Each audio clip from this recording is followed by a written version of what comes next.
Halloy, fellow comrades! In the 90s in Russia, there was a TV program dedicated to computer games and multimedia. I want to introduce this show to my English-speaking audience. You might find it interesting and maybe even nostalgic, so stick around and enjoy the show. Good day, friends. This is Bonus, and I'm Game Over. Once again, you're visiting our program, or maybe our program is visiting you. All depends on perspective. We recommend watching our show with the television being plugged in and turned on. Turned on what? The television is turned on. Have you been drinking? I was going to raise an issue. Most computer terminology in our language is borrowed from English, and as you can tell, we don't speak English very well. I suggest replacing the terms that I call barbarianisms with native Russian equivalents. Let's give it a try.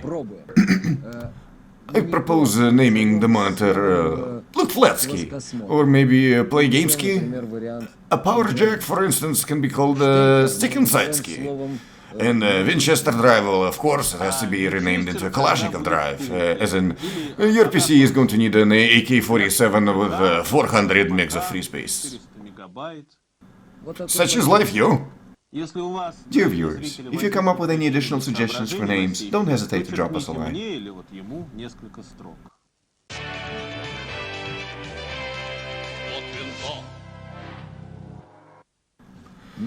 We now return you to computer games and entertainment. First game to talk about is called Betrayal at Krondor. It belongs to the highly popular role-playing genre.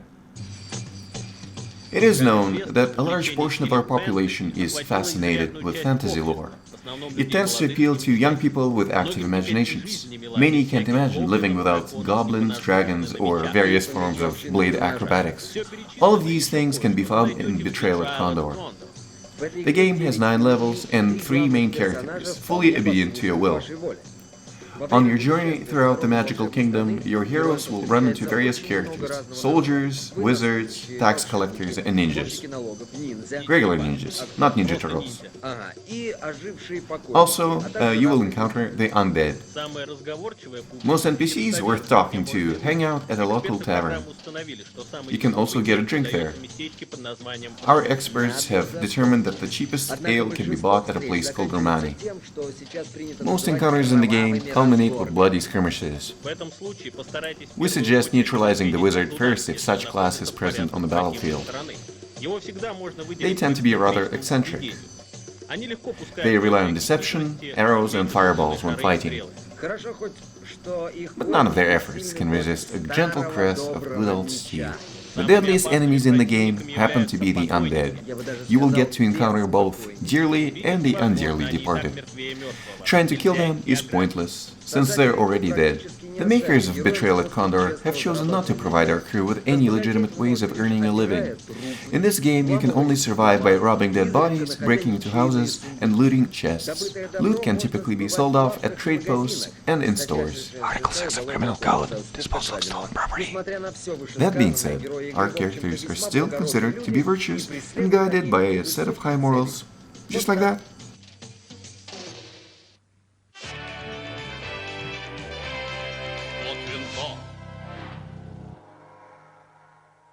Next part of our show is dedicated to the most entertaining kind of game. This game belongs to the action category. It's called Doom, and it's a direct follow-up to the infamous Wolfenstein.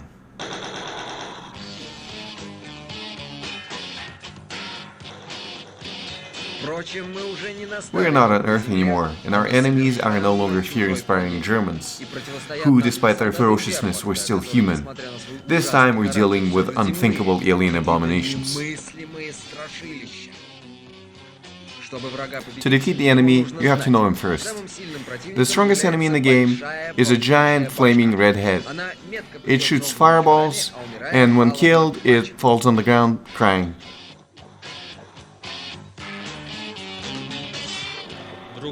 The next enemy type in this game is a flying skull. They look scary and attack in flocks, but they're not that difficult to defeat with minimal effort.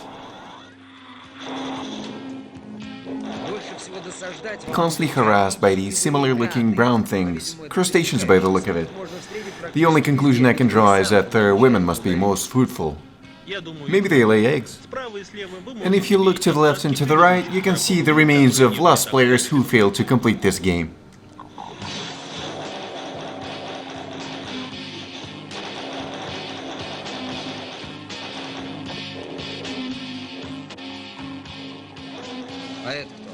And who is this?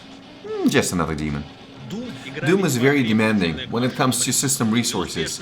You're going to need at least 5 megabytes of RAM to install it successfully, and a 386 processor, or better, a 486.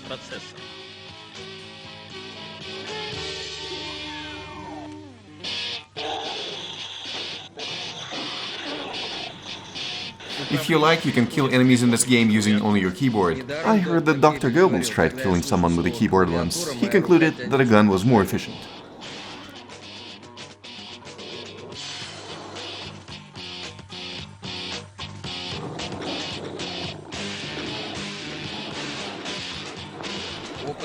Seasoned players in this game may consider foregoing conventional weapons in favor of your trusty fist, just like Mike Tyson.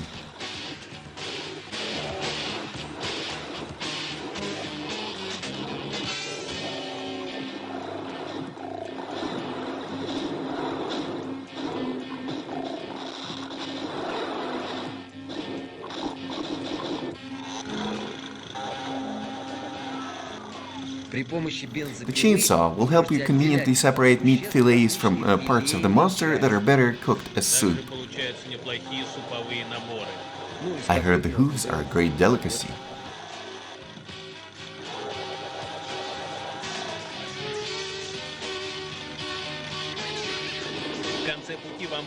In the end, you're going to run into this kind of spider, and he's not going to be happy when you start pointing your Magnum 45 in his face.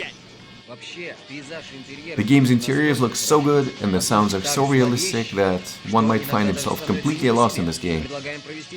And if you happen to sneak up on someone who's playing it and startle them, then it'll definitely give them a scare of a lifetime, as confirmed by our only surviving expert. Though it might look quite funny.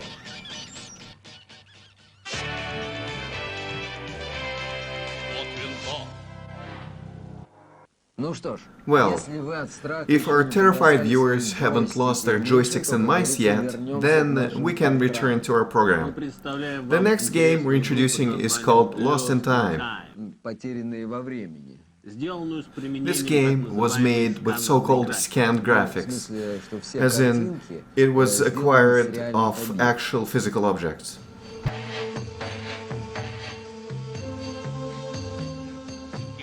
The game is of a quest genre, as in looking and finding stuff. The protagonist is a modern woman who wakes up in the bow of an ancient ship, traveling in an unknown direction on an unknown mission. The hero runs into many characters, one of which kind of reminds me of my co-host.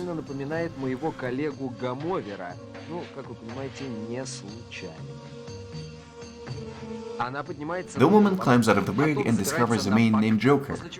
His presence is vital to the events of the game, and your job is to figure out how exactly and what it has to do with you getting back to your own time. Your job is to figure out exactly what is going on, and to try and get back to your own time, back to the future.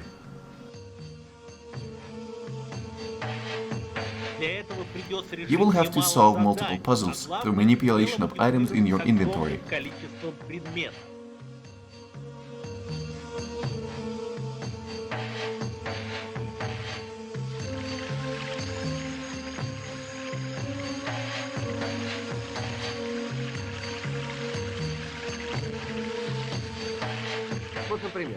For example, to open the gate, you're going to have to locate an apple.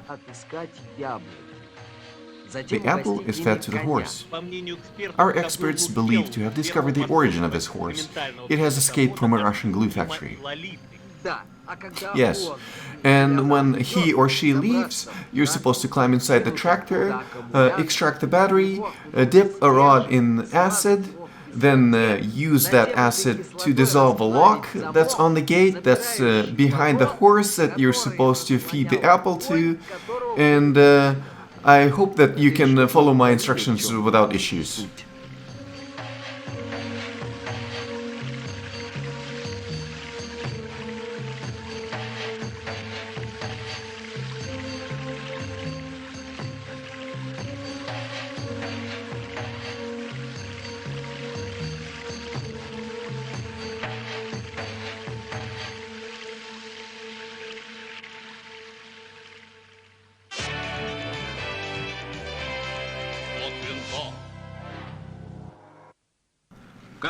As a tradition, at the end of the show, we're going to entertain you with some stories about computer viruses. Amongst the headlines, we want to bring your attention to the following items. The Institute of John Doe in Portsmouth has made a new discovery.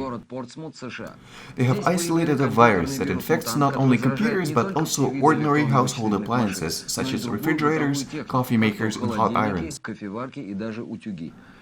Infected refrigerators start cooking food instead of freezing it. And infected televisions get stuck on only one channel, showing our show. We swear that it's a mere coincidence. In other news, astronomers at Smithsonian Mountain Observatory were surprised by the image they saw through their electron telescope. There was an anomaly on the face of the Sea of Tranquility, also known as the Moon. Scientists originally believed it to be a portrait of the American actress Marilyn Monroe, but upon closer inspection they realized that they were merely fooled by a clever interplay of light and shadow, and the actual portrait was that of a French actor, Louis de Funès. In conclusion, we're going to once again visit our resident virus expert, Dmitry Lazinsky. Only about 10 to 20% of viruses do anything visually interesting. The main characteristic of a virus is not in its ability to put on a show, but in its power to freely replicate. Most computer viruses are initially asymptomatic. Viruses very rarely do anything new or exciting. The first European computer virus pandemic originated in Bulgaria, as far as I know. They had the computers 1 year ahead of us, and some smart people who figured all this stuff out early. They started getting... what's the way to put it? They started getting crafty. The country has given birth to the first batch of virus programmers. One of them is known as the Dark Avenger. There's a series of Bulgarian viruses called Yankee Doodle. I've encountered at least 40 variations of this one.